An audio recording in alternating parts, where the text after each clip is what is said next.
Assalamualaikum warahmatullahi wabarakatuh.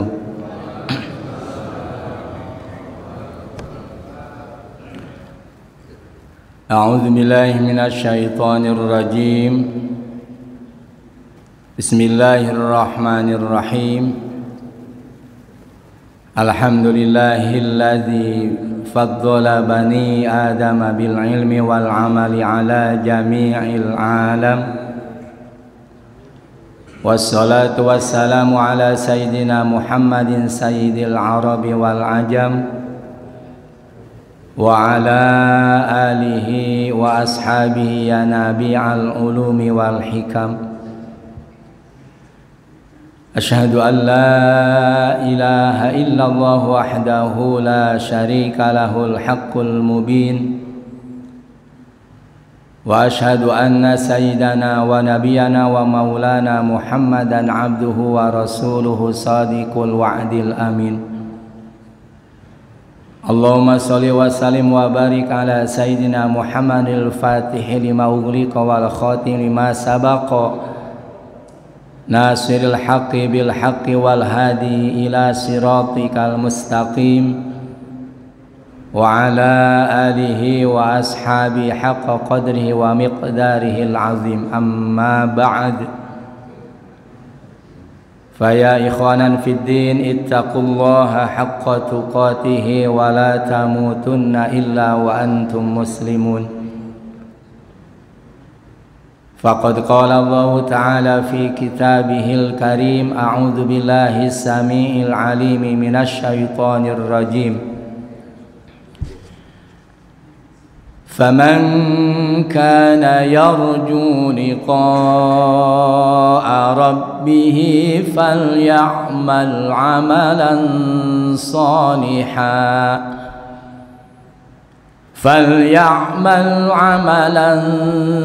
صالحا ولا يشرك بعبادة ربه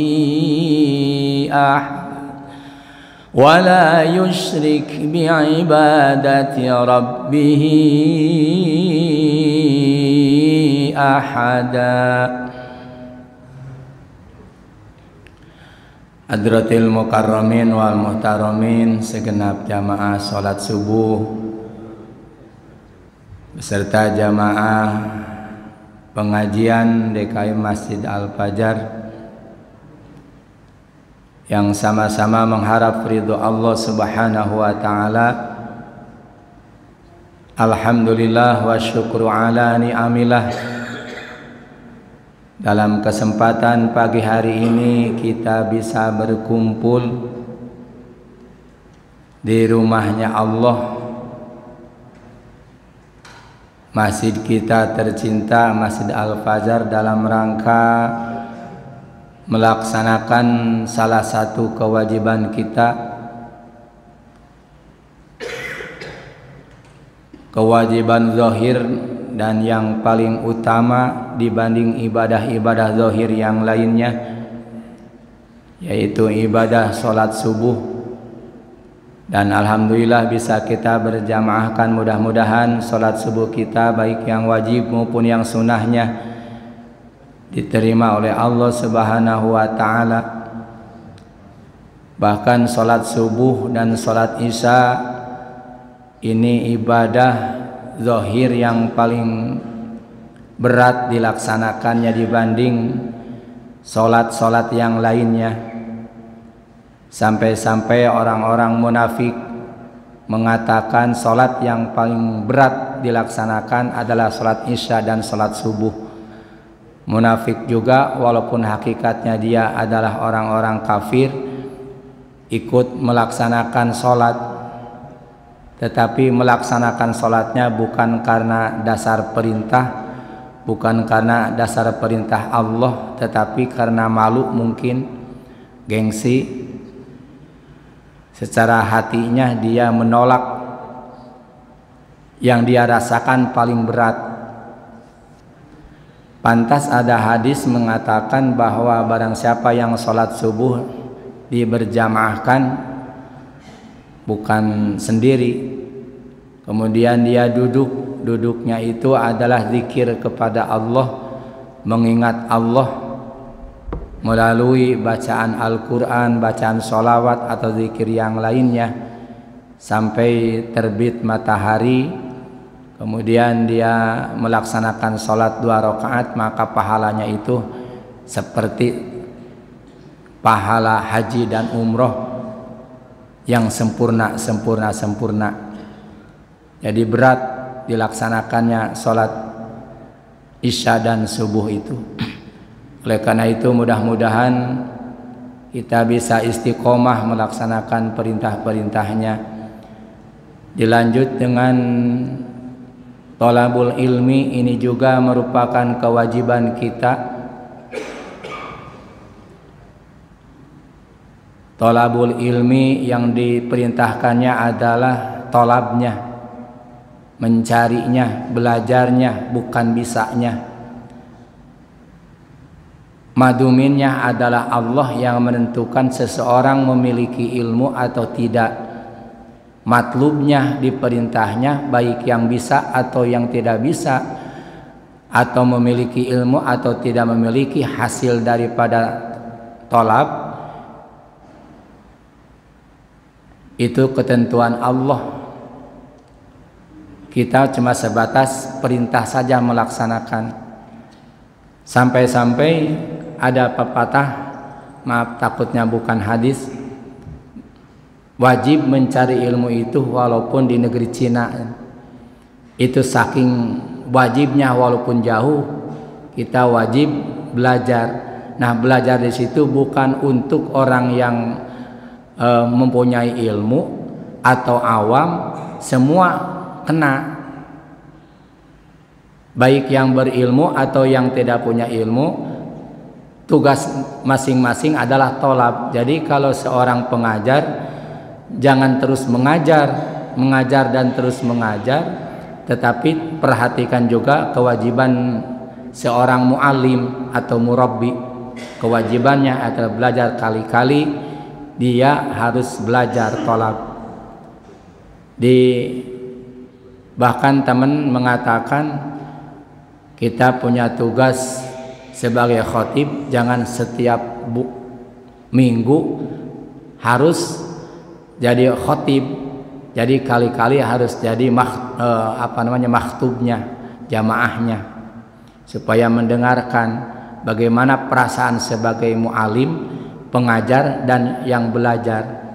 Ternyata yang paling tinggi di hadapan Allah derajatnya itu bukan muallim, bukan seorang pengajar, tetapi orang yang belajar.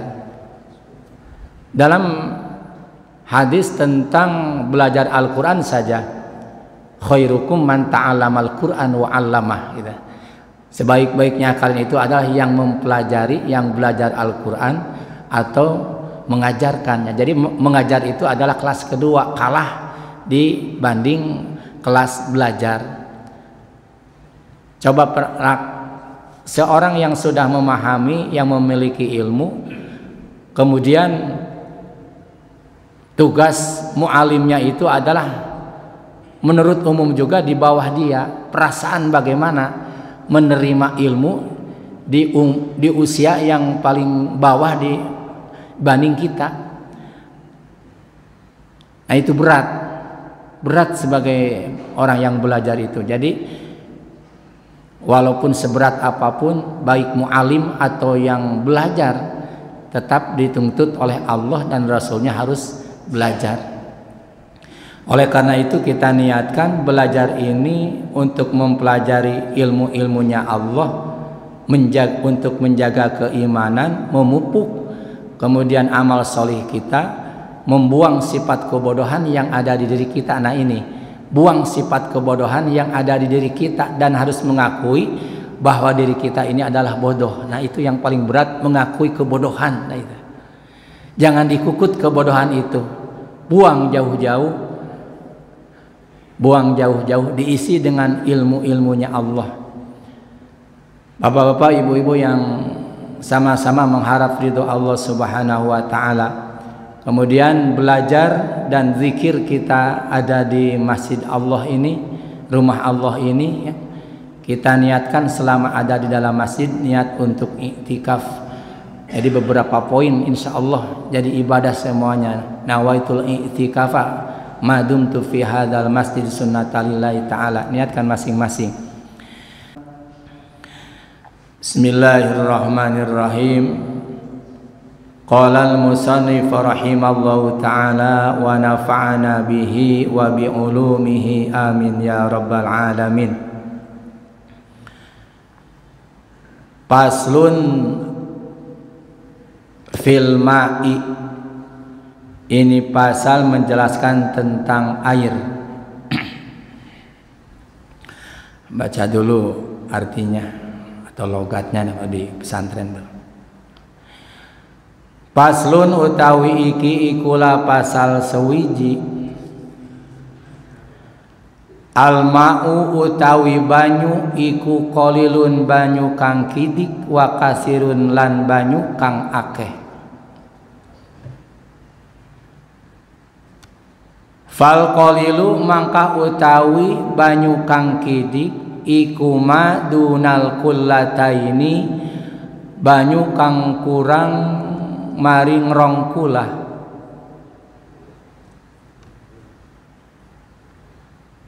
Wal kasiru utawi banyu kang akeh iku kullatani rong kulah. Fa aksaro lan lebih akeh.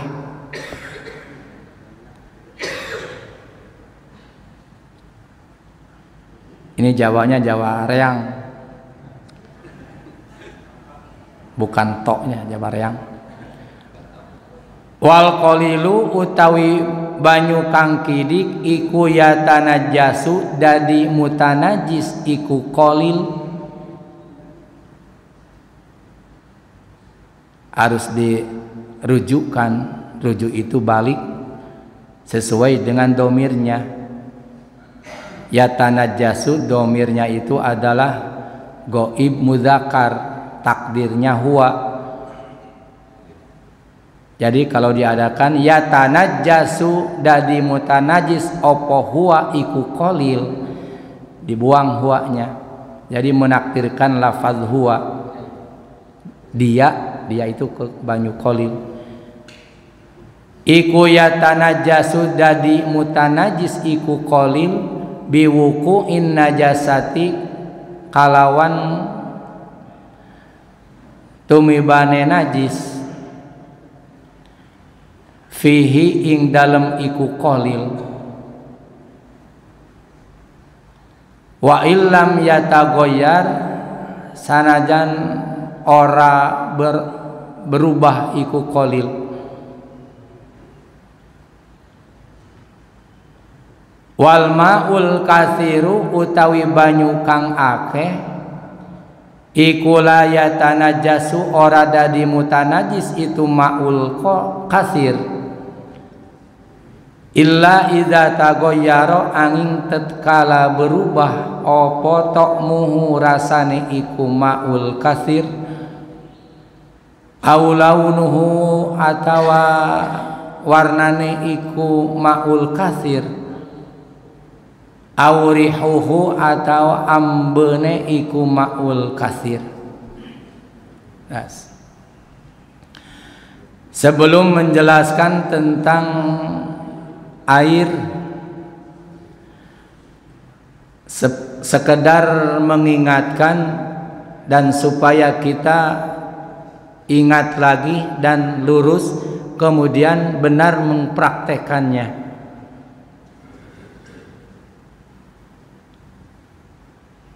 Karena air juga berkesinambungan dengan melaksanakan sholat.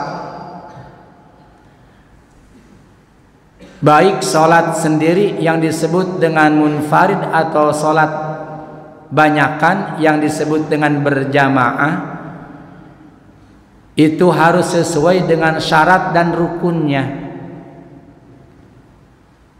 Kita memahami syarat dan rukunnya, tetapi pas begitu praktek baik sendiri maupun berjamaah ternyata banyak yang salah. Di antaranya setiap rukun harus ada tumakninah. Tumakninah itu adalah berhenti sebentar, tidak berubah anggota badan.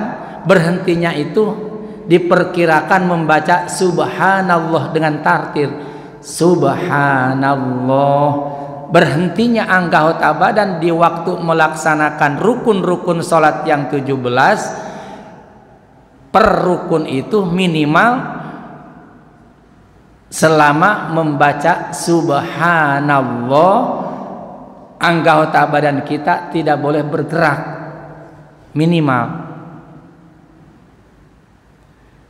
Baik sendiri, munfarid atau berjamaah. Jangan sampai baik di sholat yang wajib maupun yang sholat sunat. Baik sholat yang wajib maupun sholat sunat. Sebab sholat sunat juga prakteknya dan syarat dan rukunnya sama seperti halnya melaksanakan sholat yang wajib. Dikarenakan sholat yang sunat sama halnya seperti sholat yang wajib, tentunya rukunnya juga adalah harus sama. Jangan sampai rukun yang pertama belum ada tumakninah dilanjutkan dengan rukun selanjutnya. Karena rukun termasuk yang wajib, apabila tidak sah salah satu rukunnya, itu mengakibatkan tidak sah sholatnya, gugur sholatnya. Awas, perhatikan dan perhatikan. Ini fungsinya kita belajar itu seperti itu, mempraktekkan ilmu yang sudah kita terima,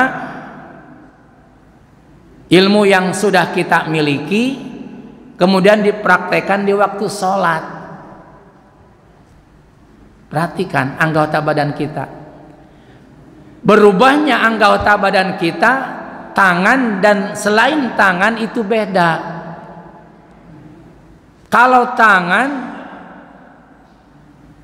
ke sana itu umpamanya ke depan, tidak dihitung satu kali, tapi ke sana kemari pepe, sopa, marwah satu. Tetapi kalau anggota yang lain satu kali berubah ke sana dihitung satu, balik lagi sopa satu, marwah satu contohnya. Nah, selain tangan berubahnya itu adalah ke sana kemari, ke sana satu kali berubah dihitung satu kali. Itu perhatikan. Walaupun kita buru-buru karena ada sesuatu, fardu atau rukun daripada tumakninah harus kita laksanakan, karena tidak sah sholatnya. Awas, tidak sah sholatnya kalau sholatnya tidak ada tumakninah. Kemudian di waktu berjamaah itu adalah minimal satu imam satu makmum, minimal. Yang dinamakan dengan berjamaah itu adalah satu imam satu makmum. Nah, antara imam dan makmum itu adalah ada aturan-aturan tertentu. Apalagi sampai baik berdua atau lebih daripada berdua. Alhamdulillah kita hampir satu shop hampir 50 ya, atau 40 lebih lah. Nah, antara si imam dan si makmum itu ada aturannya di berjamaah. Kita mendapatkan pahala 27 itu yang benar aturannya. Yang benar aturannya sebagai imam dan makmum itu harus sesuai dengan aturannya. Nah, kewajiban sebagai makmum adalah harus mengikuti terhadap imamnya, wajib mengikutinya. Tetapi yang tidak wajib tidak harus diikutin. Contoh, imam batuk ngikutin batuk, karena innama ju'ilal imamu liyutimma, dijadikan imam itu supaya diikutin oleh makmumnya. Makmum dehem ngikut dehem. Tidak boleh. Imam umpamanya ada yang gatal di salah satu anggota badan, ngikutin garuk-garuk juga. Tidak boleh itu mah, tidak boleh diikutin. Nah, yang mana yang harus kita ikutin yang supaya sesuai dan termasuk kita berjamaah sholatnya. Jangan sampai kita niat sholat berjamaah tetapi di hadapan Allah sama seperti halnya sholat sendirian, karena salah cara berjamaahnya. Bagaimana? Bukan untuk imam itu bukan untuk dibarengin tetapi diikutin. Awas, ingat-ingat. Imam itu kewajiban kita itu sebagai makmum bukan untuk dibarengin tetapi diikutin. Contoh, ini yang sering keliru itu. Karena tahunya itu karena sering jadi makmum, tidak selamanya jadi imam. Saya juga karena ada berdua petugasnya, sering berarti jadi makmum. Nah, bagaimana kewajiban sebagai makmum? Ngikutin terhadap imam, wajib mengikutin imamnya. Bahkan saking wajibnya walaupun salah, contohnya imam keliru ketinggalan tasahud awal di sholat yang 3 dan 4. Kemudian begitu imam sudah berdiri, ada yang ngasih tahu subhanallah umpamanya. Wajib, karena sudah tegak tidak boleh itu lagi, tidak boleh turun lagi. Itu hukumnya tasahud awal itu tidak termasuk wajib, tidak termasuk fardu, tidak termasuk rukun, tidak. Tetapi termasuk sunat abad sholat. Nah, apabila ketinggalan menurut madhab Imam Syafi'i dan pengikutnya, apabila kita lupa melaksanakan tasyahud awal, maka harus ditambah dengan sujud sahwi. Tidak batal sholatnya. Nah, apabila imam sudah tegak, kemudian ada yang ngasih tahu, tidak boleh turun lagi kalau sudah tumaknina, kecuali baru berubah. Kalau berubah atau baru separohnya turun lagi. Nah, si imam sudah berdiri tegak, sudah tumaknina, makmumnya duduk semuanya, tidak sah berjamaahnya. Wajib ngikutin imam berdiri cepat. Nah, nanti ditambah dengan sujud sahwi. Kemudian yang dinamakan dengan sholat itu adalah diawali dengan takbiratul ihram dan diakhiri dengan salam. Nah, kewajiban sebagai makmum kita mengikuti imam, bukan untuk membarengin imam. Dimulai takbir lafaz Allahu Akbar, mulai hamzahnya lafaz Allah dan ro-nya lafaz akbar. Sebelum imam selesai mengucapkan ro-nya lafaz akbar, makmum tidak boleh takbir. Batal itu salatnya, batal berjamaahnya. Kalau imam belum selesai sampai ro-nya lafaz akbar, Allahu Akbar, baru Allahu Akbar. Lanjut. Selanjutnya hadis, apabila imam ruku, makmum jangan dulu ruku sebelum imam sempurna rukunya. Allahu Akbar, Allahu Akbar. Sami Allahu liman hamidah. Diam. Baru sami Allah, makmum sudah ngikutin. Bukan ngikutin, ngeberengin imam. Tidak sah kalau 2 kali berturut-turut ngikutin imam. Kalau 1 kali diampuni, makruh hukumnya.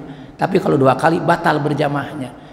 Sami Allahu liman hamidah, baru makmum.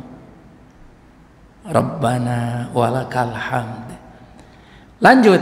Nah, yang sering ngikutin, yang sering membarengin imam, si makmum, melanjutkan turun, melaksanakan rukun selanjutnya yaitu sujud. Allahu Akbar. Kebanyakan si makmum itu sebelum si imam sempurna jidatnya ke tempat sujud dan ucapannya sampai rohnya lapad akbar, makmum sudah berubah, sudah turun. Jadi termasuknya membarengin imam, bukan mengikutin imam. Imam sudah selesai Allahu Akbar, sudah sempurna sujudnya, baru si makmum turun Allahu Akbar.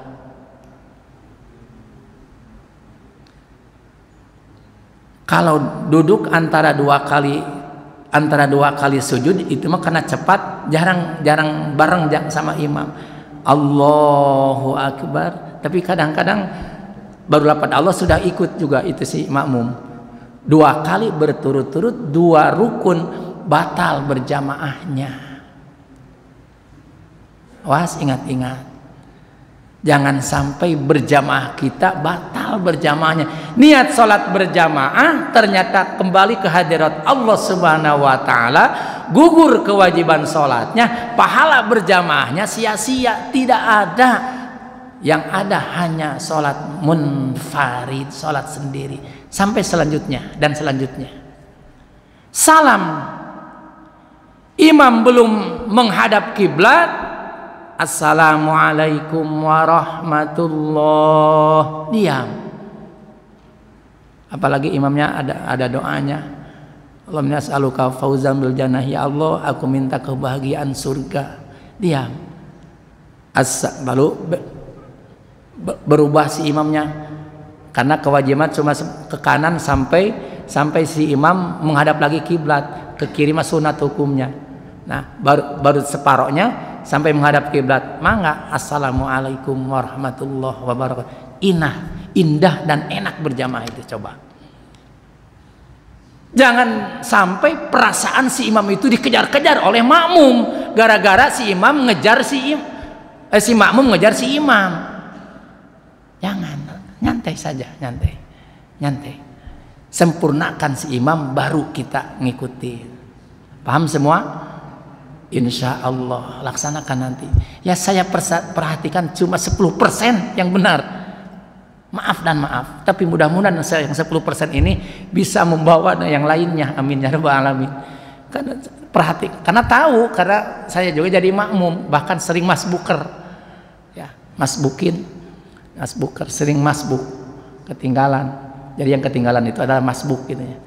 Jadi taunya itu karena sering jadi makmum, praktek sebagai makmum itu adalah kebanyakannya salah, membarengi imam. Tidak boleh membarengi imam. Kalau membarengi imam 2 kali rukun berturut-turut, batal berjamaahnya. Perhatikan, sempurnakan. Coba dalam hadis perhatikan, jangan dulu ruku sebelum imamnya sempurna rukunya, baru ruku. Jangan sujud sebelum imam sujud sempurna, setelah sempurna baru sujud si makmum. Ya, diingat dan diingat. Lanjut, mengingatkan dan supaya kita mempraktekkan ilmu yang sudah kita miliki.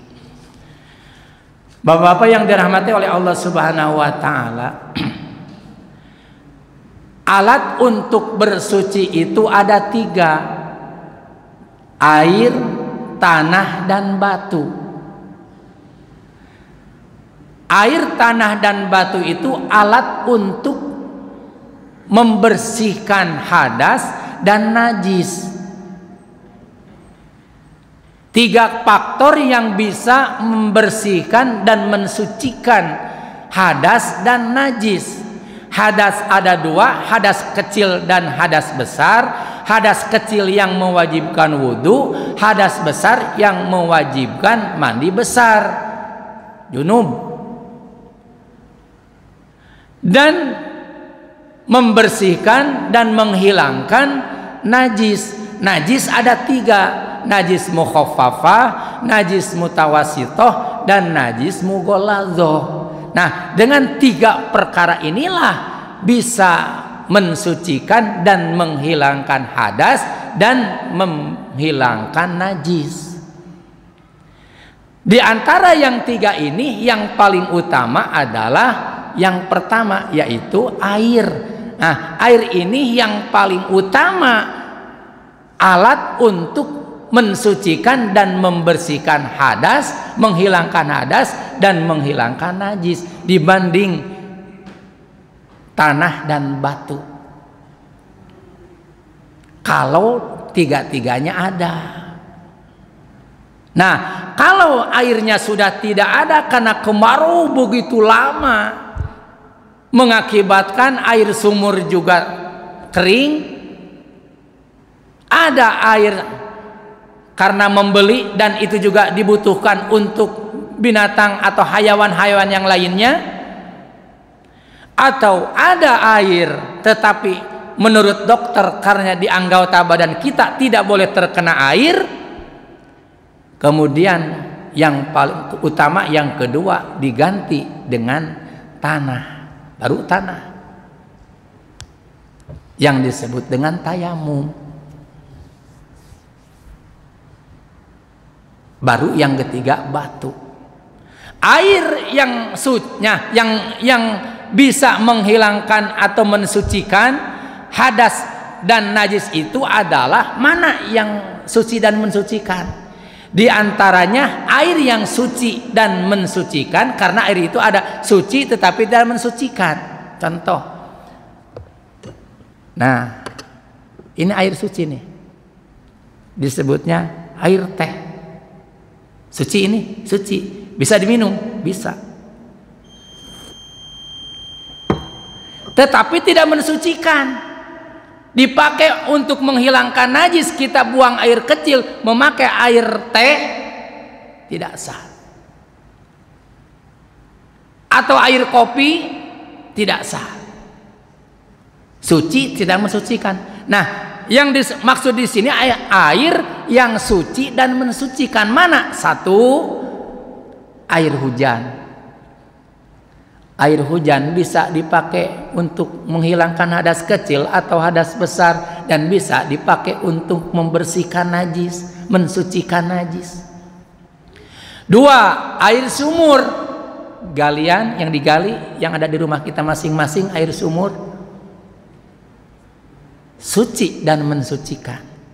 Tiga, air laut, walaupun rasanya garam, bisa untuk dipakai wudhu, bisa untuk dipakai mandi besar, dan bisa untuk dipakai mensucikan najis yang 3 tadi.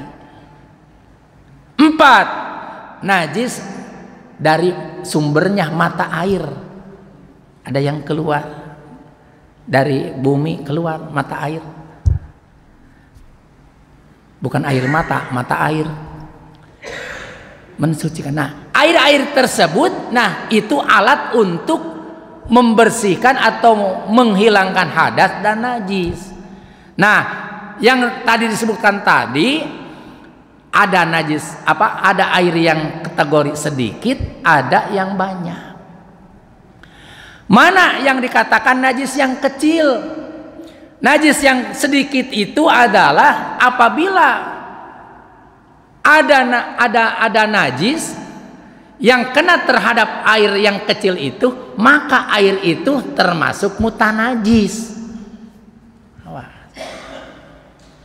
Air hujan karena sedikit kita masukin ke ember, karena kurang daripada 2 kula, maka itu termasuk najis air sedikit. Jadi air yang sedikit itu air yang kurang dari 2 kula. Sedangkan air yang banyak ada air minimal 2 kula atau lebih daripada 2 kula. Bagaimana minimal yang 1 kula itu nanti kita akan bahas. Nah, air yang kurang daripada 2 kula itu adalah apabila kedatangan najis, maka tidak boleh dipakai untuk berwudu, tidak boleh untuk mandi besar. Kalau mandi biasa atau membersihkan yang lain boleh. atau untuk menghilangkan najis. Yang tiga, muhafafah, mutawasito, dan mughalladzo. Air yang kecil. Termasuk air yang kecil itu adalah apabila kita memakai untuk wudhu, kemudian karena airnya sedikit, kemudian air yang sudah kita pakai karena airnya sedikit kena ke air yang ada di tempat tadi, di ember, masuk ke situ, maka tidak boleh dipakai lagi untuk anggota wudhu yang lainnya. Kenapa? Najis yang ada di ember kena yang sudah mustakmal jadi mutanajis. Hukumnya tidak boleh dipakai lagi. Maka di pesantren-pesantren dulu salafiyah beda dengan sekarang. Hampir di setiap pesantren sudah tidak ada bak yang gede dulu mah.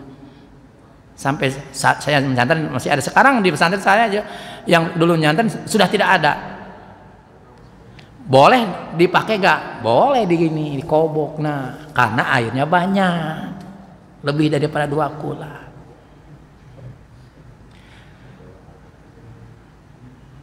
Jadi air yang sedikit, yang kurang daripada 2 kula itu apabila kedatangan najis jadi mutanajis, atau kedatangan air yang mustakmal jadi mutanajis. Wa illam yatagoyar, walaupun tidak berubah rasanya, tidak berubah ciumannya, tidak berubah warnanya, walaupun tidak boleh air tersebut dipakai untuk berwudu dan mandi besar, termasuk mensucikan najis.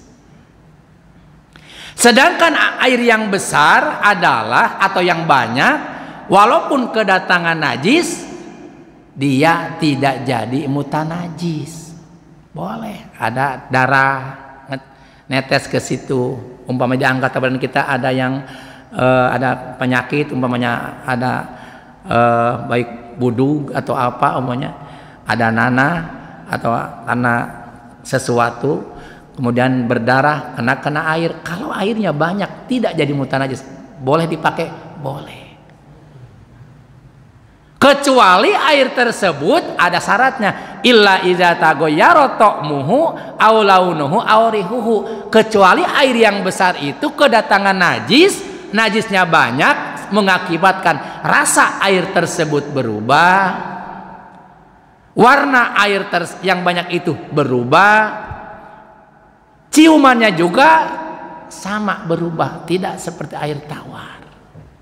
Maka air tersebut jadi mutanajis. Contoh, air yang 2 kula kedatangan darah yang sama jumlahnya 2 kula, umpamanya masuk ke air yang 2 kula, sama banyaknya, berubah, maka jadi mutanajis air tersebut.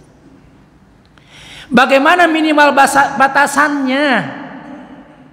Minimal batasannya oleh para ulama dalam penjelasan kitab Kasifatus Saja karangan Imam Syekh Nawawi Al-Jawi Al-Bantani. Nah, dalam kitab Kasifatus Saja syarah kitab Sapina, yang pertama, apabila wadahnya digunakan adalah berbentuk persegi 4, maka panjang, lebar, dan kedalamannya, panjangnya, lebarnya minimal 1/4 ziro. Apa ziro itu? Ziro itu 1 siku. 1 siku tambah 1/4. Jadi oleh para ulama itu jadi 3 jengkal. Nah, ini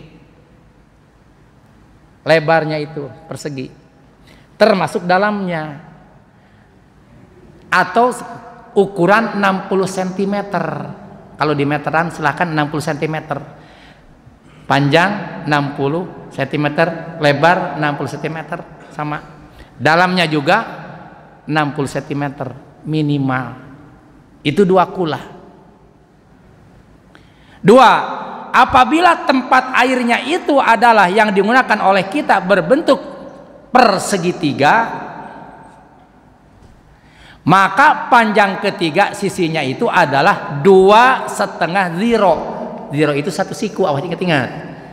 2 siku setengah berarti 2 siku setengah setiap sisinya itu. Dan beda kedalamannya.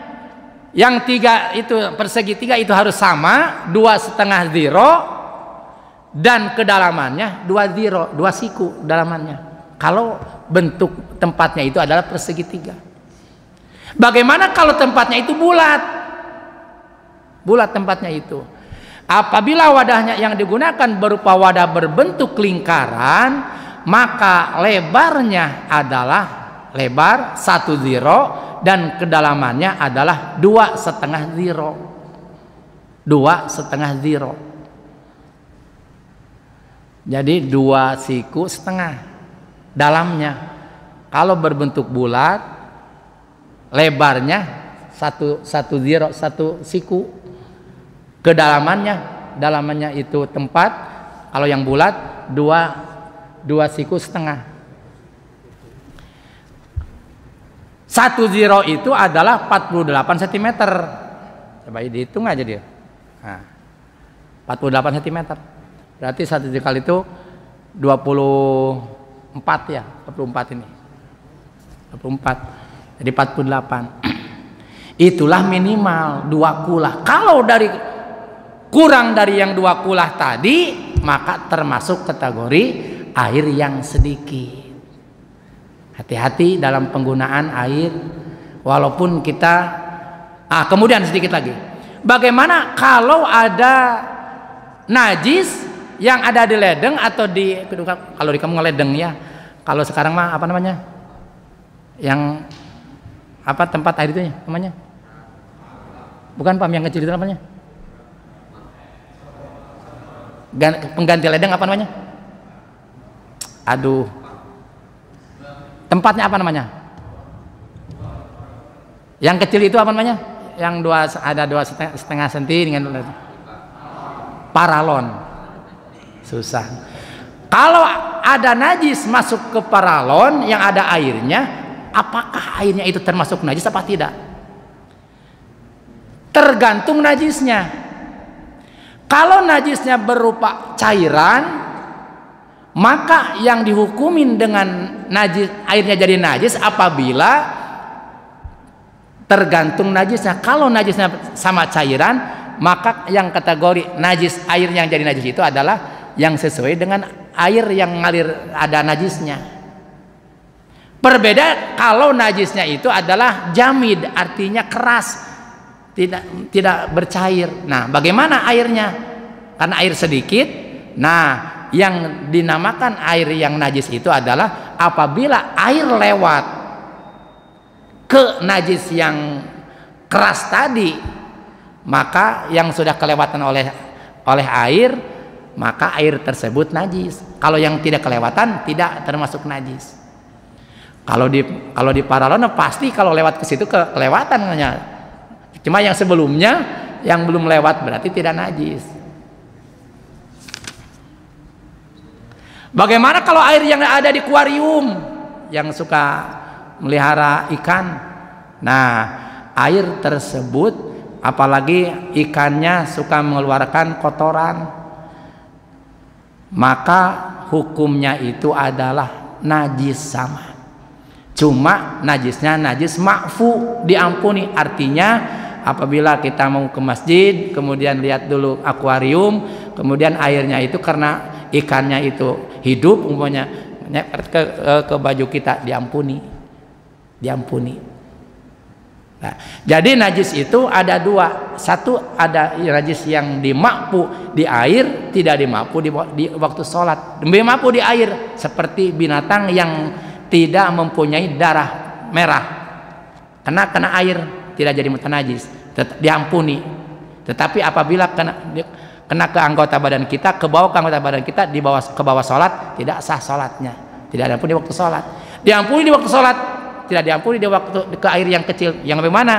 Apabila kita ada penyakit kemudian berdarah, darah itu adalah najis hukumnya. Di waktu sholat diampuni. Tetapi apabila kena ke air yang sedikit, airnya tidak diampuni, tidak boleh dipakai, jadi mutanajis. Itulah tentang air. Wallahu alam. Selesai dengan perkara yang mewajibkan mandi besar. Apa saja yang mewajibkan mandi besar itu? Pertanyaan dulu. Masih 10 menit ada masih ada. Ustaz, saya mau tanya ya, kalau sujud sahwi itu dilakukan sebelum salam atau setelah salam? Sebelum salam, tahiyat dulu, membaca tasahud sampai selesai. Sebelum salam kemudian melaksanakan sujud sahwi. Sama seperti sujud biasa 2 kali. Sujud sahwi itu 2 kali. Sama seperti sujud biasa, cuma bacaan yang beda. Bacaan yang beda. Kalau yang biasa subhanallah atau subhanal azim, sedangkan sujud sahwi mah subhana ma la yanamu wa la yashu. Maaf ya agak serak. Bacaannya 3 kali, subhana ma la yanamu wa la yashu. Ingat, subhana ma la yanamu wa la yashu. Jadi dilaksanakannya sebelum salam. Jadi satu lagi nih, apa yang dibaca saat sujud sahwi? Tadi udah terjawab. Jadi bacaannya subhana ma la yanamu wa la yashu. Mal dimasukin asalnya man, subhana man masuci zat man itu. La masukin nun sukun ke lam idgham bila guna. Subhana ma la yanamu wa la yashu. Assalamualaikum warahmatullahi wabarakatuh. Izin bertanya ya, bagaimana tata cara mandi hadas besar? Waduh. Karena ada satu kaul mengatakan lubang kubul dan dubur itu harus kena air. Betul. Lubang kubul dan dubur itu yang zohir itu kelihatan oleh mata kita harus kena. Betul. Tapi yang kelihatannya, kalau yang dalamnya tidak, yang kelihatannya, yang kelihatan oleh kita. Jadi harus betul. Jadi semuanya harus rata dengan air. Baik kubul atau dubur harus rata dengan air. Ya. Dan kalau mandi besar itu bisa ditunda walaupun kering. Kalau hadas kecil wudu boleh ditunda pindah, tapi jangan keburu kering. Tetapi kalau mandi besar bisa, umpamanya pengantin baru umpamanya, atau termasuk kita, sekarang mau malamnya kepala doang umpamanya, niat aku menghilangkan hadas besar kepala doang, nanti subuh dilanjutkan boleh. Niat dilanjutkan nanti subuh boleh. Tapi kalau wudu boleh dipindah, tidak langsung, tapi dengan syarat tidak boleh keburu kering. Assalamualaikum warahmatullahi wabarakatuh. Salam tentang sholat berjamaah. Pada saat sholat berjamaah saya melihat ada jamaah senior yang membawa cucu dan beliau ternyata membawa shop terpisah. Membuat shop terpisah. Satu, bagaimana nilai sholat jamaah karena terpisah dari shop yang ada? Kalau terpisah, kalau sudah penuh yang ketiga atau yang paling belakang boleh terpisah ke belakang. Bagaimana kalau paling belakang? Jangan lebih daripada 50 siku. Bisa, cuma kurang sempurna doang. Kesempurnaannya kurang. Sah berjamaahnya. Cuma keutamaannya dia nggak dapat soft, keutamaan soft. 2, sesudah selesai saya tanya beliau, ternyata khawatir mengganggu jamaah lain. Pertanyaannya, bagaimana berjamaah yang membawa anak atau cucu di barisan soft yang kadang anak cucunya itu perempuan, baik perempuan maupun laki-laki sama. Adakah contoh dari Rasul? Ya, Rasulullah kan pernah menggendong cucunya Hasan Husain. Selepas boleh, jadi tidak apa-apa, asal tidak. Maka yang dianjurkan membawa itu adalah jangan yang kecil. Yang harus dianjurkan membawa anak itu ke masjid itu adalah yang anak yang sudah aulad yang sudah bisa membedakan mana kecil, mana besar, mana warna. Tidak itu lagi warna itu. Tidak buta warna. Itu yang dianjurkan anak itu. Kalau yang masih kecil mah nggak usah dibawa, apalagi menurut Imam Syafi'i kalau laki-laki yang belum dihitan kemudian digendong oleh bapak atau kakeknya tidak sah salatnya. karena membawa najis. Tuh. Kalau laki-laki hati-hati. Kalau perempuan, kalau dia pipis gimana? Walaupun memakai itu aman terhadap tempat sujud kita, tetapi dianya membawa najis, digendong oleh bapaknya, tidak sah sholatnya karena orang tuanya membawa najis. Hati-hati, hati-hati. Jadi kalau yang belum kategori anak ada bukan belum dewasa, belum balik, sebelum balik hati-hati. Jadi kalau memakai masih pampers umpamanya dia buang air di situ kemudian atau buang air besar dibawa digendong oleh bapaknya, tidak sah bapaknya salatnya. Jadi yang dianjurkan itu ada yang sudah tidak mengganggu. Kata orang udah di sini ya, sini. Nah, jadi kalau itu taruh di sini tengah. Nah, bagaimana kalau anak-anak yang sudah tapi belum balik? Nah, caranya itu diselang, jangan anak-anak, nggak boleh orang tua, anak, orang tua, nah gitu. Anak dan seterusnya. Ya, begitulah. Mudah-mudahan tidak merasa cukup dan selalu bertanya.